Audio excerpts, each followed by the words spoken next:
Hello folks, Typhoon Carter here, and I bring to you Smogon Premier League 17. This is a Week 7 showdown between Sheik of the Congregation of the Classiest and Void of the Wi-Fi Wolfpack. Anyways, Sheik coming into this contest, I believe he is 5-1. Finally having his undefeated campaign snapped by the likes of Skyreal, whereas for Void, Void's been, again, having a really rough season, inverse records in fact, but Void is still a very dangerous opponent at the end of the day.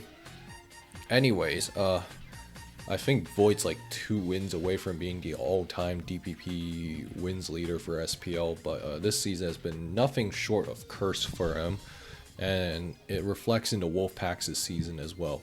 Anyways, that being said though, let's jump right into this. Hippowdon lead, Empoleon lead. So, Empoleon lead, this might be Specs Empo.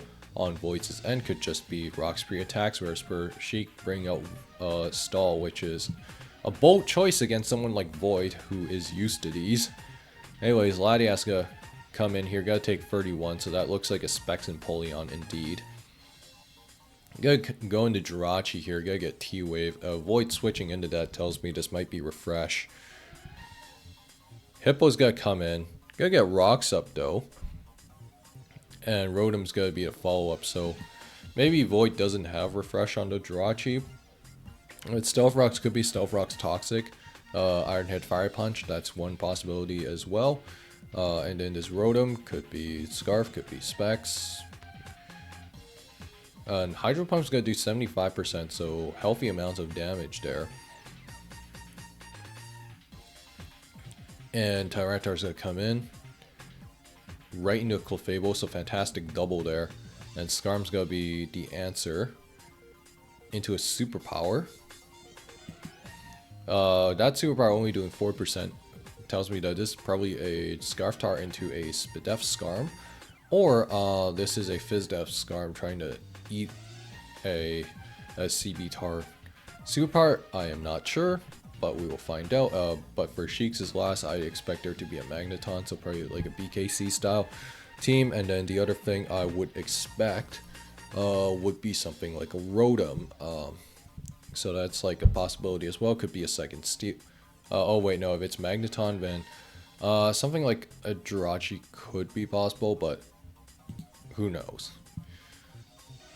Napoleon's gonna come in, go roost up, but Hydro Pump's gonna threaten huge damage regardless. That's gonna come in here. Hydro Pump's here doing 32%. Probably gonna be forced to recover. Tyranitar's gonna come in indeed. Recovers here, and Sheik in a bit of danger here.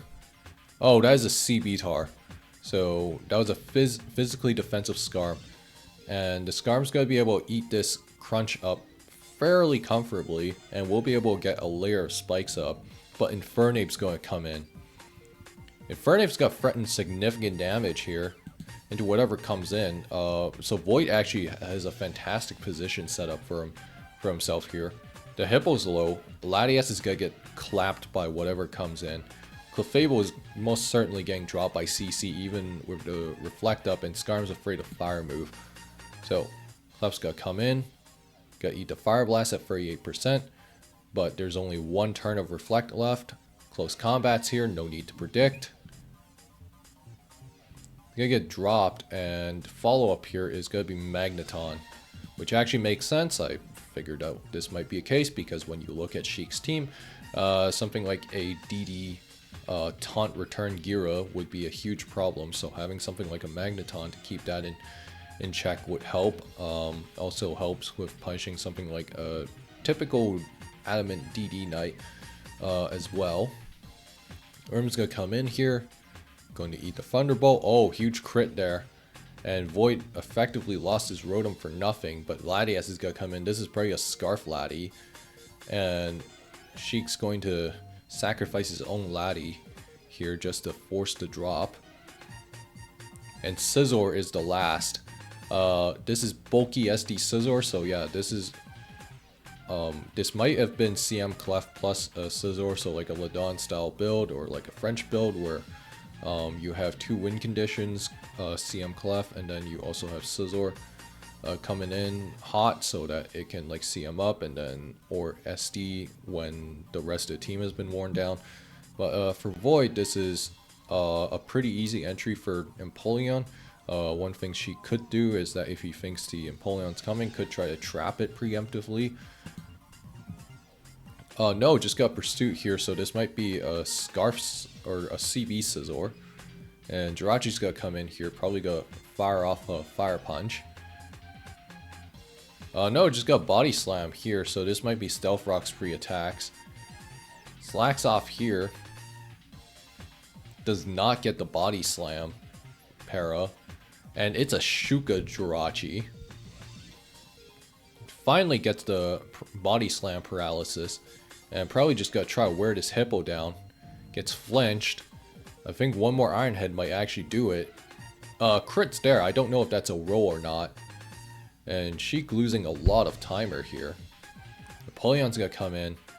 Gonna force a KO with Specs Pump. Or Surf. Yeah, Surf's gonna do the job. And Magneton's gonna trap it, which is pretty typical sequence. Tyranitar's gonna come in, probably going to superpower this. And Scizor's gonna come in. And just gonna get Stone Edge on the switch, knowing that I can't stay in. And Magneton's gonna come in here and... Okay. Oh. So, Sheik lost due to timer from the looks of it. Sheik got 30 seconds going into this final turn. Could Magneton have actually cleaned out the game? Probably not, for a few reasons. One, all Void had to do was sack Jirachi. Now this Latias is a Scarf Lati, which based on which it may or may not be the case here. And then the Tyranitar would just simply need it to land a Stone Edge. But to be honest, based on the damage... Oh wait, no, the Scizor was lefty, so it was SD, Roost, Bullet Punch, Pursuit was what it looks like. Man, I gotta look back at this. That was a very tight game, as I alluded to earlier. Draco, yeah, we don't know if it was Scarf. That Rotom's Hydro Pump did a lot look like it might have been a Specs Rotom. So this might have been like a triple choice team. If this Latias is Scarf, then you just you just sack the Jirachi, go to Latias, Healing Wish, and then bring the Tyranitar back up to full. And then the Tyranitar more or less would have eaten whatever the Thunderbolt that Magneton is locked into, and then probably just superpowered. The other thing is that Void could also, if he has Mach Punch on Infernape, what he could do is he could try to get extra damage on the Magneton to put it into Mach Punch range. That is something that was also a viable path for Void. So Void had total command for most of the game. Like, this is just a showcase of how you can break down these stall teams, or like these very defensive teams with just like very aggressive positioning and good play, and just avoiding the over prediction trap where you're just trying to predict every move your opponent's gonna make. Anyways, that being said though, if you guys enjoyed this video, like, comment, subscribe, and I will see you guys next time.